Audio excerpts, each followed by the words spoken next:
One of the biggest political beatings in 2016, the polls. We all remember how wrong so many of them got it. In 2016, some polling organizations just really did not get that rural, older voter that came out in larger numbers than they expected. However, Meredith Polling tended to be very close to how North Carolina actually voted.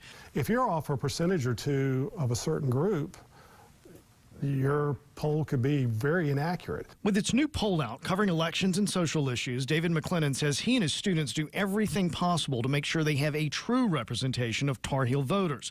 To do that, they use the old-fashioned landline and cell phones, but since so many people don't answer their phones anymore, including younger voters, they also use online polling.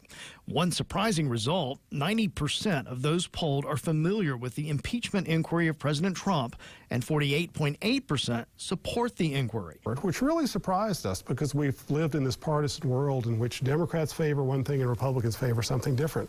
But we saw that the numbers really reflected more of a bipartisan support for the impeachment inquiry than we imagined. Governor Cooper holds a significant lead against Lieutenant Governor Dan Forrest in the race for governor.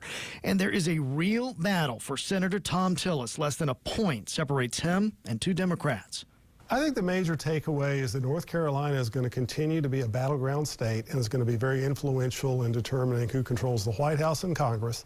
We might see an election result like we saw in 2016 where one party wins one office and another party wins another major office.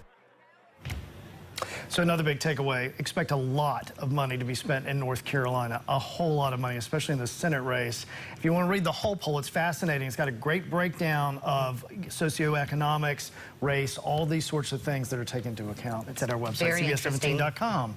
And you can see more of my local original content at the same place.